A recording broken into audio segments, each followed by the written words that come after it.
Hello, yes, Kirti திருப்பி வந்துட்டா with another amazing person. But in the time ஒரு hero ஹீரோயினோ கிடையாது. I'm right with a director.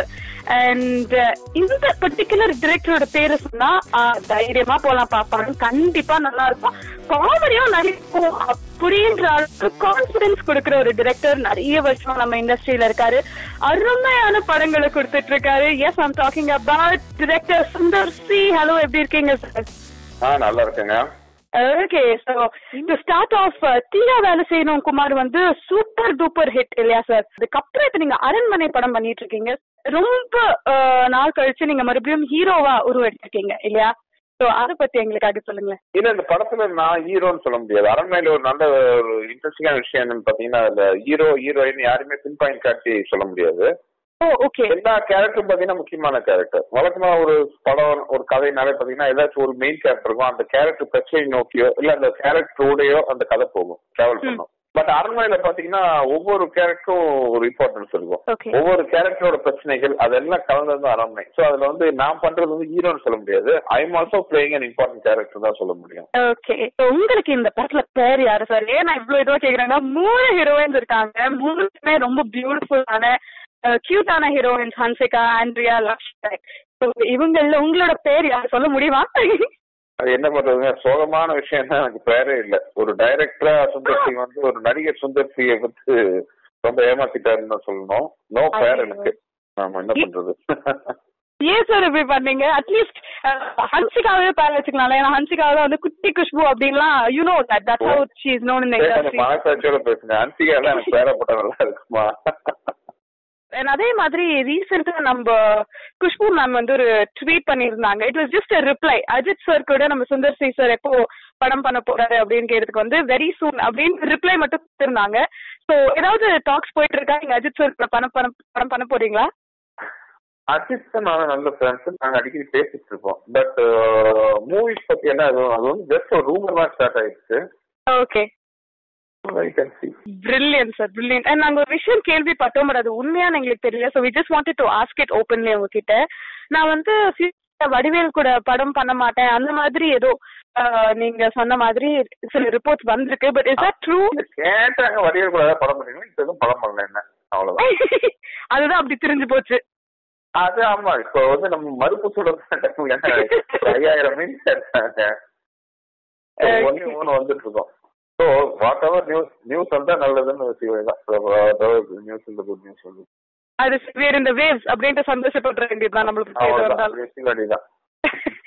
Super sir. And அதே மாதிரி மத கஜ ராஜா பத்தி சார் எப்போ சார் படம் ரிலீஸ் எக்ஸ்பெக்ட் பண்ணலாம்? அந்த ப்ரொடியூசர் தாங்க கேட்கணும்.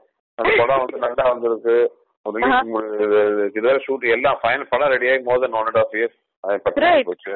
ரைட், சென்சார் முடிஞ்சு சென்சார் காப்பி வரைக்கும் நான் எடுத்து கொடுத்துட்டோம் நாங்க. படம் நல்லா வந்துருக்கு. இப்பவும் பாத்தீங்கன்னா எனக்கும் விஷாலுக்கும் மார்க்கெட் நல்லா இருக்கிறதுனால பிசினஸ் பண்ணாலும் ப்ராஃபிட்டோட டிஸ்ட்ரிபியூட்டர்ஸ் வாங்க தயாரா இருக்காங்க. ரைட். ஸோ படத்தை எடுத்து கொடுத்து நல்ல பிசினஸ் பண்ணக்கூடிய ஒரு மார்க்கெட் வேல்யூவும் இருந்தும் அந்த படத்தை ரிலீஸ் பண்ணலைன்னா அது ப்ரொடியூசரோட ப்ராப்ளம்.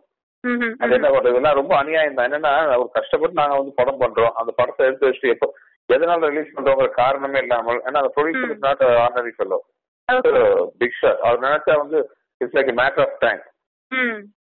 அதாவது ரொம்ப கஷ்டப்படுறவங்க அதுனா பரவாயில்ல, எந்த காரணம் ஏதோ அவரோட வேற சில விஷயங்களுக்காக வந்து படத்தை ஹோல்ட் பண்ணி வச்சிருக்காருன்னா அது வந்து எவ்வளவு வேதனைங்கிறது ஒரு கிரியேட்டருங்கிற முறையில வந்து எங்களுக்கு தான் தெரியும். ஏன்னா ஒரு கஷ்டப்பட்டு உயிரை கொடுத்து ஒரு படம் பண்றோம், அந்த படம் வந்து யாரோ ஒருத்தங்க சில பேர் அவங்க காரணத்தால் படத்தை ரிலீஸ் பண்ணா வச்சிருந்தா எவ்வளவு கஷ்டங்கிறது வந்து அனுபவிச்சாதான் தெரியும். எனக்கு என்ன ஒருத்தனா இப்போ தேங்க்ஃபுல்லி பாத்தீங்கன்னா நான் my career is not dependent on one movie. இப்போ மதகஜராஜா வந்தாலும் it's not going to make or break my career. But என்னன்னா ஒரு இதே ஒரு புது டைரக்டர், ஒரு புது குரூப் ஆஃப் டெக்னீஷியன்ஸ், இவங்க எல்லாம் வந்து இந்த படத்தோட ரிலீஸ் வச்சு அவங்க வாழ்க்கையில உட்காந்தாங்கன்னா அவங்க வாழ்க்கையில என்ன ஆயிருக்கும்? அது என்னன்னா ஒரு சாப்பாட்டே சமைச்சோன்னா சூடோட பண்ணாதான் ருசி. ரைட். அவ்வளவுதான், இதுக்கு மேல அது எதுவுமே தப்பா இல்ல perfect. I think that was the perfect way to put that forth. So to just get out of the blue, நீங்க வந்து நிறைய காமெடியன்ஸோட ஒர்க் பண்ணிருக்கீங்க. எல்லாமே பெரிய பெரிய காமெடியன்ஸ் தான். நம்ம Senthil sir, Goundamani sir, Vadivel sir, Vivek sir, இப்போ சந்தானம் சார் கூட ரொம்ப படங்கள் பண்ணிட்டு இருக்கீங்க. ஸோ இந்த ஒவ்வொரு காமெடியனுக்கும் இருக்கிற ஒவ்வொரு யூனிக்னஸ் அண்ட் ஸ்ட்ரென்த் எங்களுக்காக ஷேர் பண்ண முடியுமா? கவுண்டமணி என்ன இட்ஸ் ஜீனியஸ். ஒரு பெரிய ஹோம்ஒர்க் அதெல்லாம் எதுவுமே கிடையாது. அவருக்கு இன்ஸ்டன்டா வந்து அந்த கவுண்டர்ஸ் வந்துட்டே இருக்கும். அதே மாதிரி ஒரு டைரக்டர் டிலைட்னு சொல்லலாம். என்னன்னா அவர் நினைச்சாலே நிறைய சீன் வரும். அதே மாதிரி ப்ரொஃபஷனலி பாத்தீங்கன்னா அவரை மாதிரி ஒரு சின்சியரான ஆர்டிஸ்ட். கொடுத்த டேட் கொடுத்தாருன்னா ஒரு மாத்துறதுங்கிறது வரலாற்றே கிடையாது. அதே மாதிரி காலையில 6 மணினா 5:55 மேக்கப்பட வந்துருவாரு. அவரை மாதிரி டெடிகேட்டட் ஆர்டிஸ்ட் நான் பார்த்தது இல்ல. அடுத்து பாத்தீங்கன்னா விவேக் வந்து ஒரு திங்கிங் காமெடின்னு சொல்லலாம். அவர் வந்து ஒரு நடிகரா வரலைன்னா கூட வந்து ஒரு டைரக்டராவோ ஒரு ரைட்டராவோ பெருசா பேசியிருப்பாரு. மிகப்பெரிய புத்திசாலி விவேக். அடுத்து வடிவேல் நீங்க பாத்தீங்கன்னா வடிவேலோட பலமே பாத்தீங்கன்னா ஸ்லாப்ஸ்டிக் அண்ட் டைமிங். மிகப்பெரிய நடிகன் அவரு. வடிவேலோட ஐடியே பாத்தீங்கன்னா ஒரு அருமையான நடிகர். எல்லா சீனையும் பாத்தீங்கன்னா அவர் அந்த மதுரை ஸ்லாங் பிளஸ் அவரோட பாடி லாங்குவேஜ்ல வந்து தூக்கி போயிடுவாரு. சந்தானம்னா வந்து இப்போ என்ன சொல்லலாம், எல்லாமே கலந்த மிக்ஸ்ன்னு சொல்லலாம். கவுண்டமணியனோட மணியனோட கோபம், விவேக்கோட புத்திசாலித்தனம், இவர் வடிவேலோட அந்த இது பாடி லாங்குவேஜ் பெர்ஃபார்மன்ஸ் ஆல்சோ எல்லாம் கலந்த ஒரு ஆர்டிஸ்ட் சந்தானம். கவுண்டமணியன் அந்த சின்சியாரிட்டியும் அதே மாதிரி சந்தானத்தையும் நான் சொல்லுவேன். அந்த டேட் விஷயத்தை மெயின்டைன் பண்றதாகட்டும், டைமிங் ஆகட்டும் எல்லாமே. அதே மாதிரி ஒவ்வொரு சீனுக்கு அவர் எடுத்துக்கிற அக்கறை. அந்த மாதிரி இந்த ஜெனரேஷன்ல பாத்தீங்கன்னா ஒரு 4 பெஸ்ட் காமெடியன் கூட எனக்கு ஒர்க் பண்றது கிடைச்சது ஒரு எக்ஸ்பீரியன்ஸே வந்து ரொம்ப ஒரு சந்தோஷமான அனுபவம் தான். அண்ட் சந்தானம் சார் வந்து விவனை ரொம்ப கிண்டல் பண்ற மாதிரி அவரோட காமெடிஸ் இருக்கு. இந்த ரிப்போர்ட் நீங்க எப்படி எடுக்கிறீங்க சார்? பிகாஸ் நீங்க அவர் கூட நல்லா ஒர்க் பண்ணிருக்கீங்க, அவரை பத்தி இவ்வளவு நிறைய விஷயங்கள் நல்லா சொன்னீங்க. இப்ப என்னன்னா எனக்கு தெரிஞ்சு என் படங்கள் எதுவுமே அந்த மாதிரி வைக்கல. அதே மாதிரி வேற படங்கள் சந்தானம் அப்படி பேசி நாங்க அந்த அளவுக்கு கவனிச்சு பார்க்கல. பட் சமீபத்துல ஏதோ ஒரு படத்துல ஏன்னா இது இப்போ நம்ம வந்து அரண்மனை ஷூட்டிங்ல இப்போ வந்து ஏதோ ஒரு சீன் ஒன்று வந்துச்சு. எனக்கே தெரியல, சின்னதா ஒரு அசிங்காரமா இருக்குமோ வேணாம் சார் மாத்துங்க அப்படின்னு சந்தானமே தான் சொன்னாரு. அப்படி அது 2 சந்தானம் இருக்குல்ல சார் வேற மீனிங் ஆயிட்டு போகுதுன்ட்டு சமயத்தில் நடந்த ஒரு படத்துக்கு சைடுல கூட சில ஒரு சம்பவம் நடந்து போச்சு, அதனால வேணாமேனாரு. இப்போ வந்து மற்றவங்களோட சந்தானம் ரொம்ப கிளியரா இருக்காரு. இப்போ எந்த வயதையும் பார்த்தா ஒரு சின்ன மைனட் வேலை கூட லேடிஸ் எங்கேயும் ஆட் பண்ணக்கூடாதுங்கிற அளவுல. சார் அண்ட் அரண்மனை படத்தை பத்தி ஒரு விஷயம் நான் கேள்விப்பட்டேன். இது வந்து உண்மையா நீங்க எனக்கு சொல்லுங்க. அதாவது படம் ஷூட்டிங் ஸ்பாட்ல there's a small girl who's played a major role and அந்த பொண்ணு வந்து திடீர்னு ஷூட்டிங் ஸ்பாட்ல யார்கிட்டயோ பேசிட்டு இருந்த மாதிரி இருந்துச்சு, ஆனா பக்கத்துல யாரும் இருக்கல. அதுக்கப்புறம் எடிட்டிங் டேபிள்ல வரும் அந்த கேரக்டரை பாத்தீங்கன்னா அந்த பொண்ணு படத்தோட கேரக்டர் பாத்தீங்கன்னா அந்த குழந்தை வந்து யார்கிட்டயோ பேசிட்டு இருக்கோம், அடிக்கடி ஒரு அக்கான்னு பேசிட்டு இருக்கோம். ஓகே. ஒரு ஸ்டேஜ்ல அந்த படத்துல என்னோட கேரக்டருக்கு ஒரு சின்ன டவுட் வரும். அப்போ அந்த அவர்கிட்டயே போய் கேட்பேன், சில மர்மமான விஷயங்கள்லாம் அந்த அரண்மனை நடக்கும். அந்த பொண்ணுகிட்டே கேட்பேன், ஆமா நீ யார்கிட்ட பேசிட்டு இருந்த? நான் அக்காட்ட பேசிட்டு இருந்தேன். அப்படி அந்த அக்கா எங்க இருக்காங்க? ஸோ இங்கதான் நிக்கிறாங்க. நாங்க பேசிட்டு இடத்துல பக்கத்துல ஒரு இடத்த காட்டுவோம். ஓகே. இப்ப நான் திரும்பி பார்ப்பேன், அங்க எதுவுமே இருக்காது. அங்க எதுவுமே இல்லையம்மா அப்படின்னு சொல்லுவேன். இல்ல அங்கதான் இருக்கான்னு சொல்லுவோம். இந்த மாதிரி சீன் போயிடும்னு வச்சுக்கோங்க. பட் படம் எல்லாம் முடிச்ச எடிட்டிங் போர்ஷன் இருக்கும்போது எடிட்டர் கூட சார் கொஞ்சம் வாங்கல பாருங்க அப்படின்ட்டு. அது பார்க்கும்போது என்னன்னா அந்த குழந்தை வந்து என்கிட்ட சொல்லுவோம் அங்கதான் நிக்கிறாங்கன்னா நான் திரும்பி பார்ப்பேன். என்னோட பாயிண்ட் ஆஃப் வியூல அந்த கேமரா அந்த அது காட்டின இடத்துக்கு போகும். அங்க யாருமே இருக்க மாட்டாங்க. திரும்பி எனக்கு வரும். பட் ஆக்சுவலா அந்த இடத்துக்கு கேமரா போன போது ஒரு சவுண்ட் வந்துச்சு. அதை நாங்க ஷூட் பண்ணும் போது எங்களுக்கு தெரியல. பட் எடிட்டிங்ல பார்த்தா அந்த வாய்ஸ் கிளியரா இருந்துச்சு. ஒரு மாதிரி அப்படின்ட்டு பக்குன்னு ஆகி போச்சு. அது என்ன சவுண்டுன்னு தெரியல. பட் அந்த சவுண்ட் இருக்கு. ஓகே. சோ இப்ப சுந்தர்சி சொல்றத வச்சு பார்த்தா கண்டிப்பா பேய்கள் அப்படின்றது ஒரு அளவுக்கு இருக்கு அப்படின்னு தான் சொல்லணும். அண்ட் சார் இப்போ அரண்மனை படத்துக்கு நீங்க ஆக்சுவலி செட் தானே போட்டிருக்கீங்க, இல்ல நிஜமாவே வீடு உங்களுக்கு கிடைச்சதா?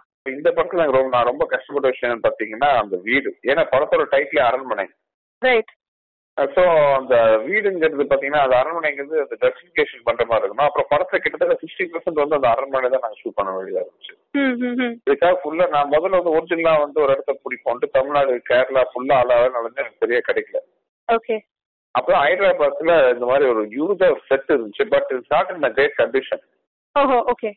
ஸோ அப்புறம் அந்த செட்டை போய் பார்க்கும்போது ரொம்ப நல்ல ஒரு அவுட்லுக் நல்லா இருந்துச்சு. அவர் ஆக்டர் மோகன் பாபு சார் வந்து அவரோட படம் ஒண்ணுக்காக போட்டிருந்த செட் அது. ஸோ அதுல நாங்க வந்து எங்க படத்துக்கு ஏற்ற மாதிரி, ஏன்னா ஒரு ஆர்டர் மூவிங் போது கொஞ்சம் கிரீப்பியா இருக்கணும், கொஞ்சம் பயமுறுத்தமா இருக்கும். நிறைய ராக பல கோடி ரூபா கொஞ்சம் செலவெல்லாம் பண்ணோம்.